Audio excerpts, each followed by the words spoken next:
All right, we'll finish miking up here and get going. Great panel, guys. Great job. We're going to go through not so much just a summary, but lessons learned and what are the lessons going forward. And we'll have you out of here hopefully in about 30 minutes. So we'll stay on time. The lineup here is, and I'll let them each say their names again. We've got Eric Hand from AT&T, Valencia Reeves from BT, Bill Sapp from CenturyLink, Tim Heaps from Granite, and Ray Larley from Mettel, and J.D. Henley from Verizon. So that's your lineup. Nobody wants to sit next to it. Well, I'm not sitting. I'm going to actually lead you up here. I never liked you.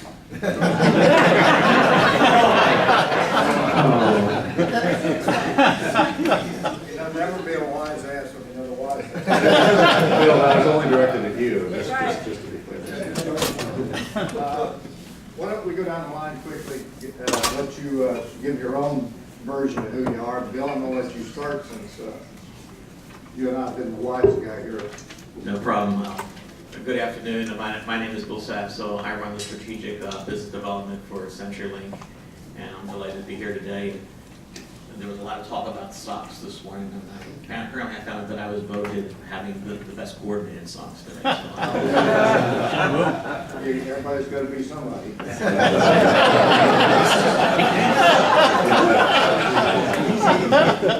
All right. Good afternoon. Good afternoon, everyone. I'm Valencia Reeves. I'm our Vice President of Sales over at BT Federal. And I'm delighted to be here this afternoon with so much great experience in the room. I'm really excited about what we're all going to do collectively to help agencies modernize their networks.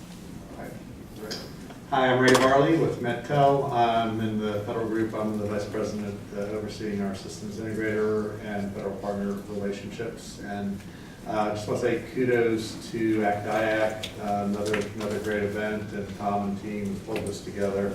As a former telecom and networks COI lead, or whatever the heck my title was back in those days. Great job, great job. great job, Tom. Good afternoon, I'm Eric Hand. I'm a senior principal architect at AT&T. I've been there for 12 years, supporting our civilian and public safety customers. I have to say, this is my second ACT-IAC event. A little embarrassed to say that, only my second. But I look forward to many more, because today's really been an insightful experience. Great to see the partnership between industry and government. It's going to be key to our success with the EIS transformation. Eric, you got the stock memo. Okay, very good.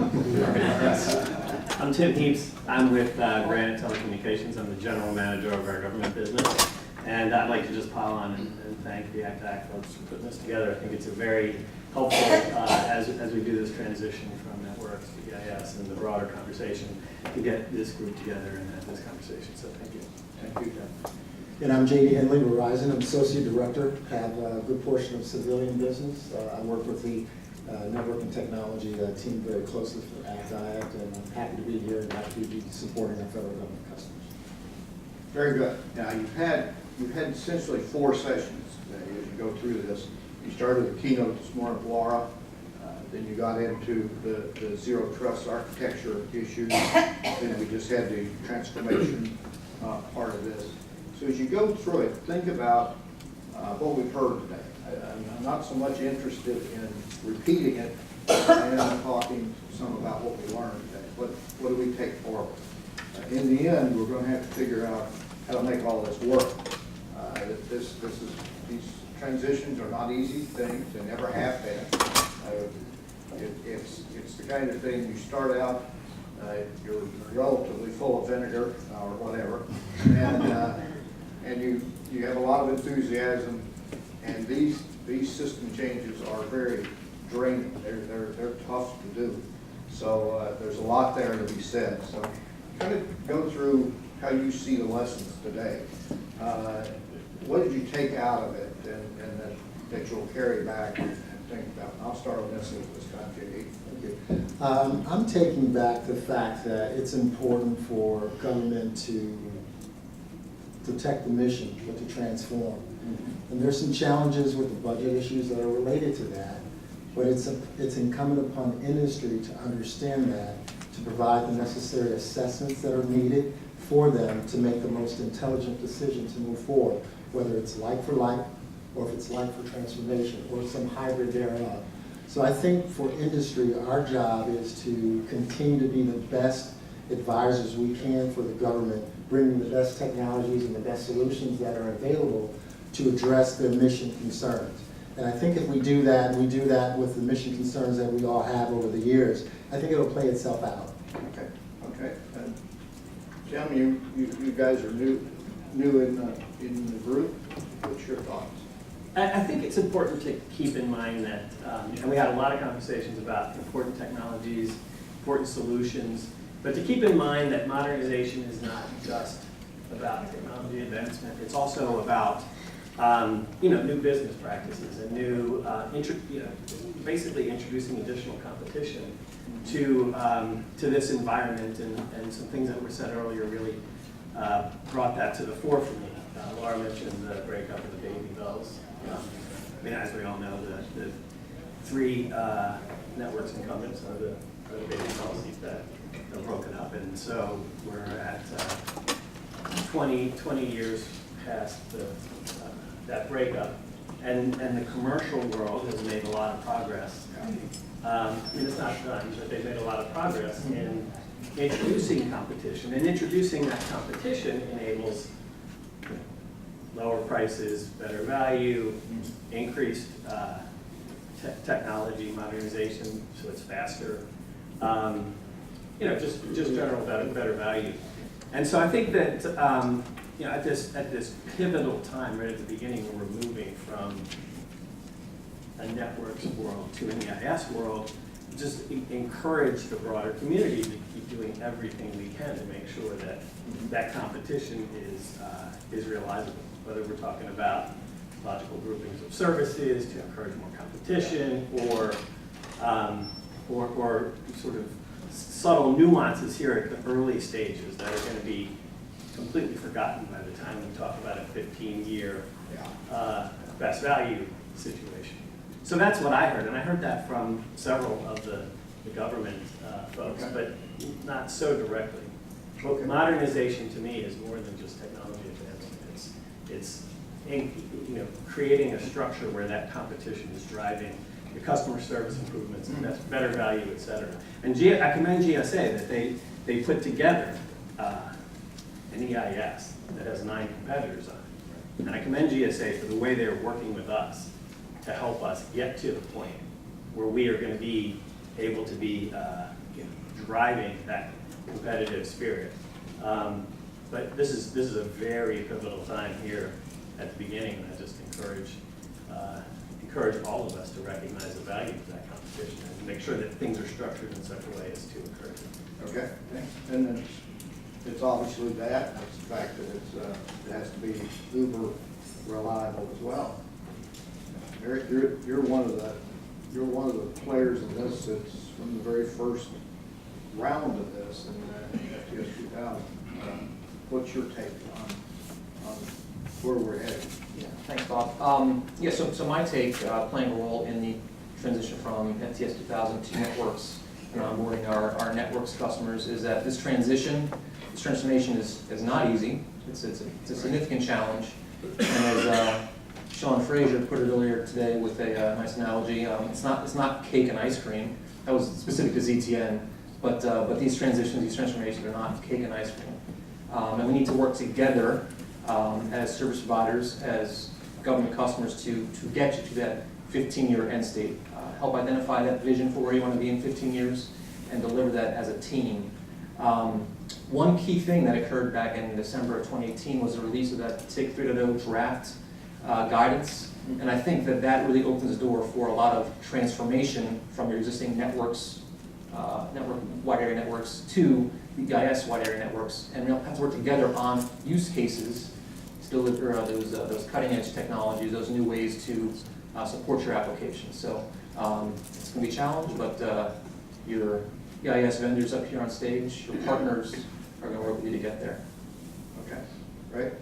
Yeah, I think I'd start by saying God bless Jim Williams for being a voice of reason and truth there with his soapbox as far as trying to, pointing out that conversations can happen and should happen because, as you go back and listen, to Laura and Kevin and the panels and everything else today, there was a lot of talk about transformation, modernization as these goals. Well, that's not easy in and of itself.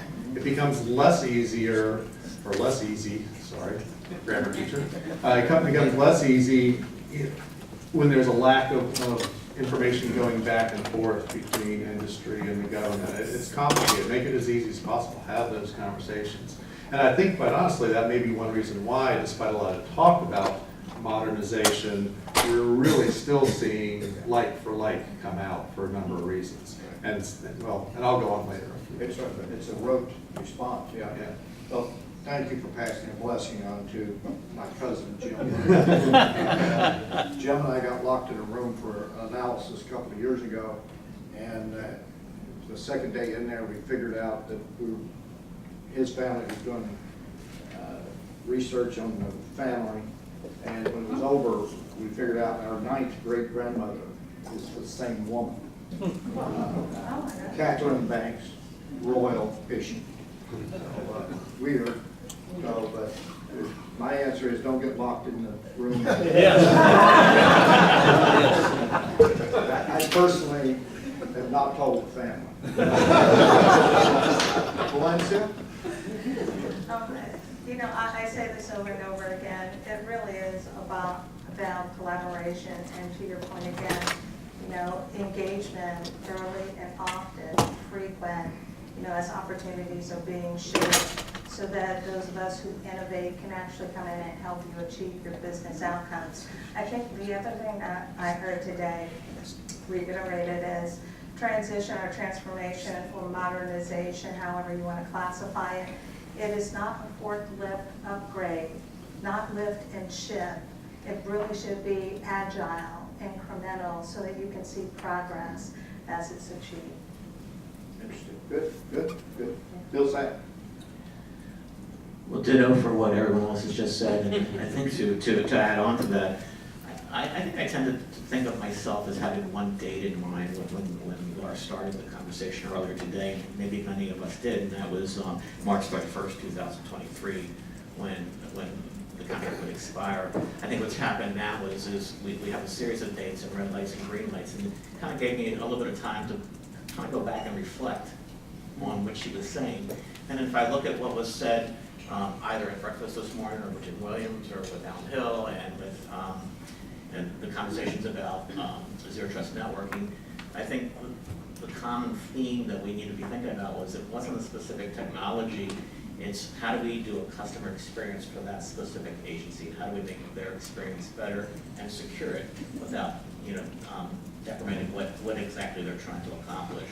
And I think that's going to be an ongoing process. That's not going to end, and it's not going to be an MPLS network running for the next 15 years. I think what you're going to see is, as you mentioned, some people are going to transition, and then they're going to modernize. Some people are going to try to modernize right away. Some have time for that.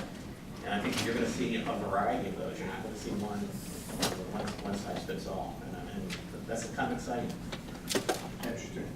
Give me an assessment of the other sessions. What did you learn today that you get back to the office, you say, we better change what we're doing here. There's some things amiss. Did you hear anything like that today? Was it all expected? Just going to be quick, so you don't have to think about it a whole lot. Eric, why don't I start in the middle? I'll chime on that, Bob. So up to this point, we've seen a number of EIS RFPs released. The first one I supported was the SSA in 2017. Yeah. Up to this point, most of those RFPs have been transitional in nature, a lot of like for like. Yeah. But I will say our first panel that Alan supported, I think he set the tone well for that discussion, saying that he was all about leaning forward, and if technology fits, he's not interested in waiting for a commercial industry to prove it out. He was then followed up by Sean and Kurt, who reinforced a thought that they're more about transformation than just transition. And I will say that Sean's draft statement of work for that DHS EIS RFP clearly shows that they are looking toward a transformation. I saw lots of transformation technologies in that draft SOW, such as Zero Trust Networking, virtual TIC is in that SOW, SD-WAN, and that really excited me as a technologist who's looking to help our federal government customers get to that next generation. So that first panel with the transformation discussion really reinforced that's not going to be more of the same. We're not going to see more of those like-for-like EIS RFPs. If they take the lead of DHS, we'll see more transformational ones, and I think that's a good thing for everyone. JD, what I want to pick on you next.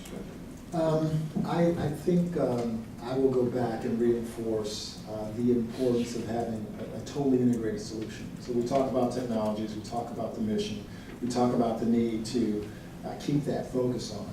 But how do you secure it? Do you have the resources and the assets as a provider to be able to do that? So when I go back and talk to my leadership, it's about marshaling those resources so that we are clearly focused on the mission. We're clearly focused on where the agencies are going over the life of EIS. And when you bring up something like Zero Trust, you know, what are the portfolio of technologies that we have that are going to secure? Because the thing that came out in the second half is the importance of the data. The data, the data. And so like this location, location, location for the federal government mission, it's about data, data, data. So how do we protect that data? How do we transform that data from what it does today to what it needs to do as the mission evolves? That's what I'm taking back. Right.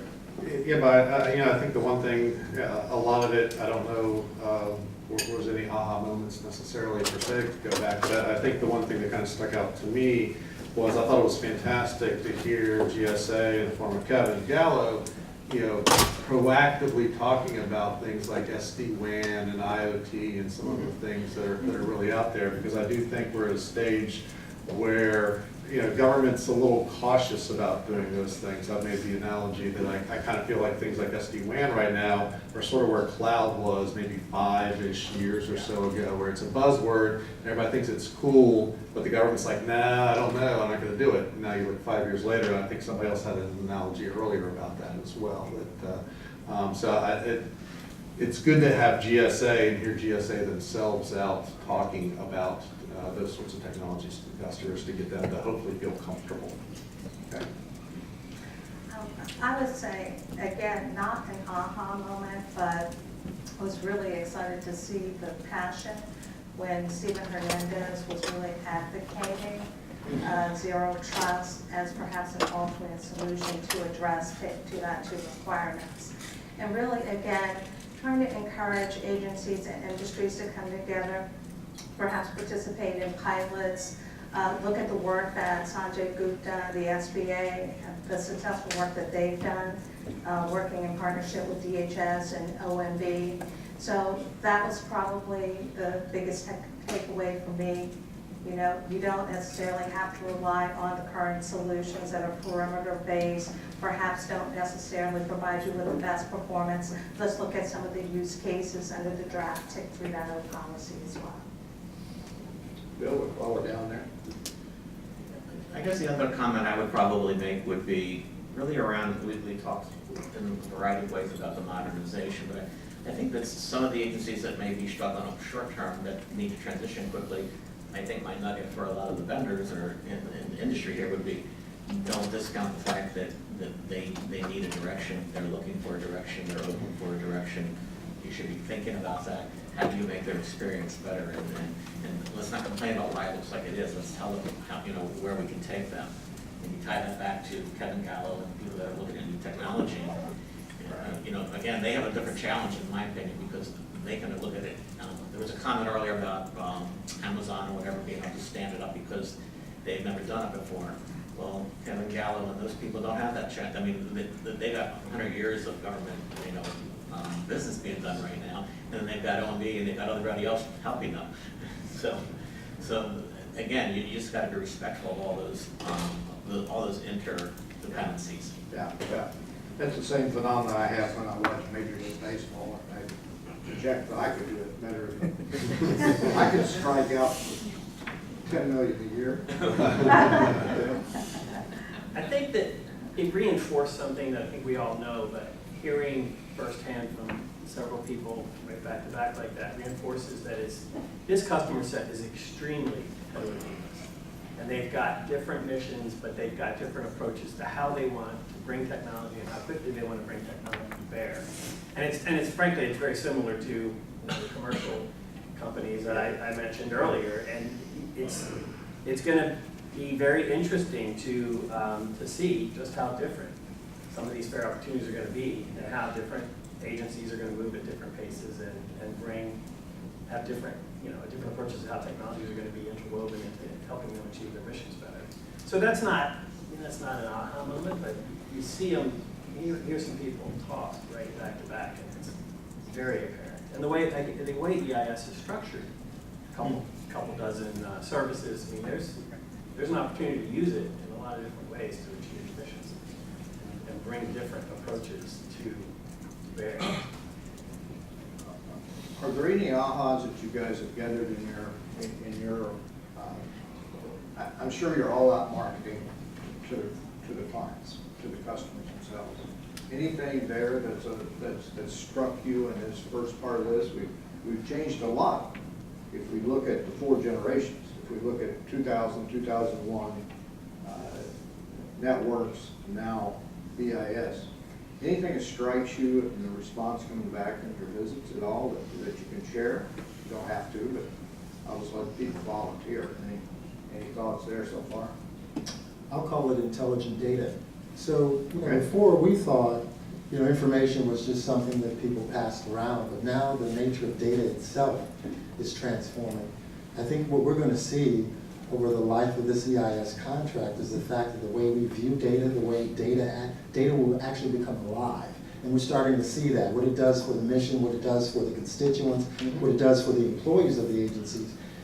The vendors who are going to be supporting this contract, their ability to make that data come alive for that group of people or that section of people is what's going to be most important.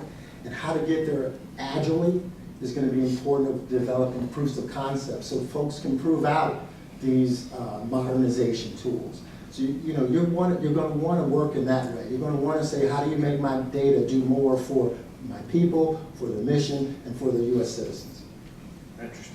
Other thoughts?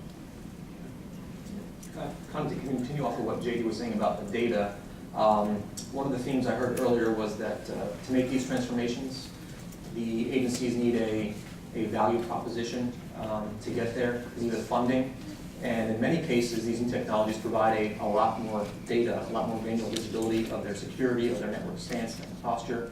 It's all about the data, and that provides a great value prop to get that new technology into your network.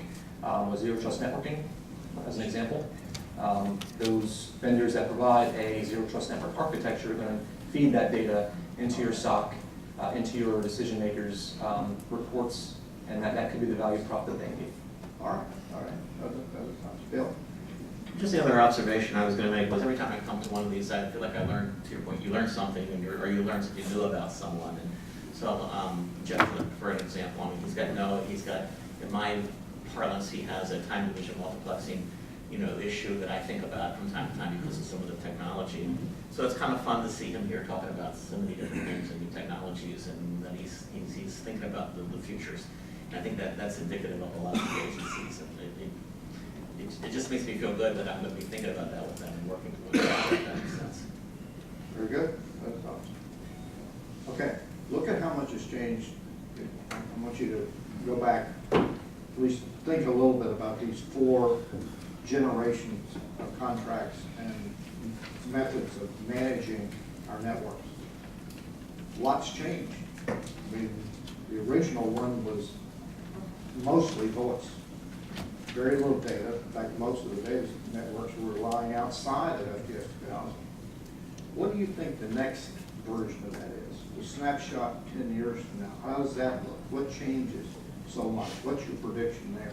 Is it going to be in the mobile area? Is it going to be in more of the same in data? Is it going to be, what's your prediction there? Give me just even if it's It's just I hope it doesn't happen. I'm okay, however you. Bob, if I felt comfortable in that, I'd be up in New York at the stock market right now. Investing If you to buy had my that- island in about 10 years. Well, that's where I'm going. I get your answer.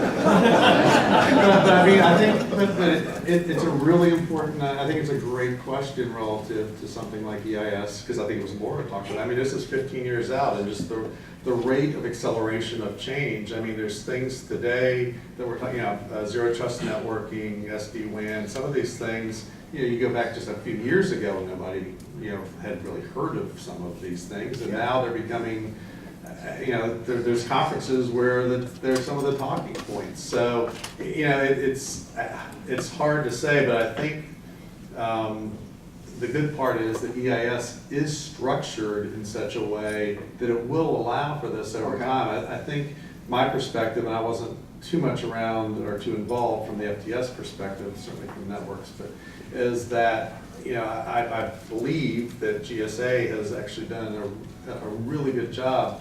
And I've told people, I think EIS ultimately, when people look back on it 15, 20 years from now, are going to say what a great vehicle it was, because the scope is there, things like TUX are there, and so forth to allow for that. So I think that the government's in a position where whatever does come down the road, there's a vehicle there that will allow those of us, and who knows, we all may be working for one company, in 10 years, the way things are going from an M&A perspective. So, but I think it's there. So. I'll take a stab at that. Actually, I'm going to dovetail off of something that Kevin says. We see that MPLS will likely peak, and then honestly it will trail off. Ultimately, I think it's going to be 5G and mobility, and how do we secure those mobile solutions? So maybe 6G 10 years from now, but I think it really will be 5G, mobility, and security solutions. Yeah. Good point. Well, let's just take a look at a couple agencies or a couple different missions. If you take FDA, say you take Department of Justice, and you take DOD, the importance of data and how we get that data to them, whether it be the communications platform that provides that, will ensure their ability to deliver, to win wars, for farmers in the field to have IoT, and whether it's 4G or 5G, to communicate that the soil is dry and now you need to irrigate, or to have platforms that can send grants to different people, or Department of Justice. So all the IoT that's out in the space now, and all the cameras to be able to see who actually perpetrated an event, or to monitor data that's coming through the network to say that this person potentially might be a problem. It is our job as the EIS vendors to secure those three missions for them. So who has the ability to deliver that, and how will they do that? It's going to be making that data smarter for the mission to be achieved. And so I think that's how we're going to see things happen. It's all going to morph. You're going to see from the wireline networks to the wireless networks to artificial intelligence to data centers actually doing specific work for the mission of the agency. And Bob, if I can tag along that, I think what that then becomes is, I think the government's going to need to become more comfortable really putting out, what their goal is, what their end state desire is, and not be prescriptive in how we get there. Say, this is what I need to happen, that allow, in this case, 9 different entities to come back with, we think this is the best way for you to do it. And I think that's going to become more important over the course of the next 15 years as technology continues to morph. Good point. They provide the what, and you provide the how. Exactly. Bob, to go back to your original question too, that if you look at a couple contracts ago, we would get a particular technology, whatever, and then we were set for the next 10 years. Yeah. So clearly that's not going to happen anymore. We've already discussed that. So I think the big challenge for the agencies is looking at their mission statement, having a 5-year plan, then having at least a one-year revision of that plan, and how the technology will help them. I think that, that's the big accelerator. I think, we've kind of danced around it. In 15 years from now, we won't even recognize what it is, how we're doing, facilitating business. I think you're going to, with artificial intelligence and the changes going on here, it's going to be a whole different world. And what it is, we don't know yet. But again, I think for the agencies to stay current, again, they need to have a long-term strategic plan and then continue to change it year after year. And I agree with that. I think the pace of change is accelerating, and Yeah. it feels like it, and 15 years from now, it's going to feel even more different than 15 years ago. And so the ability to use this contract vehicle, to have the agility to respond to that, and in a ways where we should all be buying islands and anything, but we can't, so we won't know. So, you know, being able to have the agility to go with whatever best of breed it happens to be 5 years from now is going to be helpful. And the organizations the government's working with need to be able to do that, not be too tied in. Good. Good. I've got one more comment. Yeah. So I don't know where we're going to be in 10 years, much like the rest of the panel. Not that I don't have a crystal ball, but I do think that GSA did a very good job, as Lisa mentioned this morning, including wireless services on the EIS contract. That's a change, that's new. There's also manageability services on that contract. And I think that really 5G is going to be a game changer in terms of how we deliver services to our customers. Things like IoT, video analytics via 5G-enabled device will be huge in our public safety agencies, things like this. So that was very insightful, a good move by GSA, adding wireless services to the contract. I noticed today in the panel that the one thing that seemed to strike me most was the zero trust thing is beginning to creep in now to be much more basic and much more important. Did somebody go ahead? Jim? You asked the question about where could we be in 10 years. It seems to me that, the network capabilities should change with the nature of the work. And thinking about right now, we're really putting EIS in place according to organizational charts. So what if we did it according to, you wanted to form a network of people and sensors and data around immigration, a disaster. Yeah. Mick Mulvaney, when he was director of OMB, talked about the life of a salmon, moving from something interior to agriculture to something the Army Corps of Engineers built. And whether you're doing citizen-centric or salmon-centric, you really need dynamically configurable, quick networks of data, people, sensors, all those things, so that, government is working more and more cross purposes, even food safety. Look at all the different organizations involved in food safety. How do you connect all of their data and people together tomorrow, if you need be? So, right now we're organization-based. Yeah. Maybe we become issues or citizen-based, and the capabilities need to be able to be set up like that. Just a thought. Okay. Well, I took away a few things. I really had not heard the ring kissing 101 term before. And I'm not going any further than that.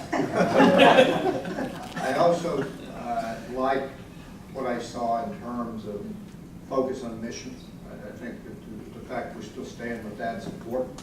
And it's the root of everything we do. I mean, you don't get the mission done, we don't exist. We as a group professionally. So, let me give you a very quick lightning round of any last observations you have, and then we'll wrap it up. We'll start down here. Just if you want IT modernization and an optimization, you want to look at proofs of concepts, you want to look at premier players, to bring the premier players together, have a history of collaborating, to actually take you from, FTS 2000, 2001 networks to EIS, and improving it all the way through, and are there to do that. So you want to show that agility now more than ever. Keep going. Yeah. I think there's a huge opportunity to take advantage and modernize in a lot of dimensions, technology just being one of them, to really fundamentally change the way that these solutions are being used to help execute missions. Good. Yeah, I'll just give kudos to our speakers and panelists today. I think it was a very informative, a great day. And thanks to ACT-IAC for facilitating the partnership between industry and our government agencies. We exist. Yep. Right. Yeah, thanks, Bob. I think at this point in the day, I'm just judging the crowd, I'd say the demographic right now is probably a good 90% industry at this point in time. But the message that to reiterate what Jim and we've said before, is, we're, to government would be, try to engage, because we are seeing, even in the RFPs that are coming out, we're seeing a lot of things where if there was more engagement, they would go much more smoothly because of simple things like network spins being used in EIS procurements, things like that. Yeah, absolutely. Just being open to alternate solutions, allowing companies to actually innovate. Again, not coming in with prescriptive opportunities. Tell us what your business outcomes are. Trust that we want to collaborate with you, engage with us often. Yeah, well, as a young supervisor, I got advice one time from one of my analysts that you tell us what you want. We know how to do it, so we don't need any help in that. So, Bill? Well, first, I noticed that you've picked me last again. Thank you. You get what you deserve. Well, that'll be right. It's those socks. I just want to leave it with, we just need to remember that it's an exciting contract. This is going to be an exciting time, and it's a 15-year journey. It's not a means to an end. It's going to continue, and there's going to be a lot of changes. And, keep your eyes open. Would you join me in thanking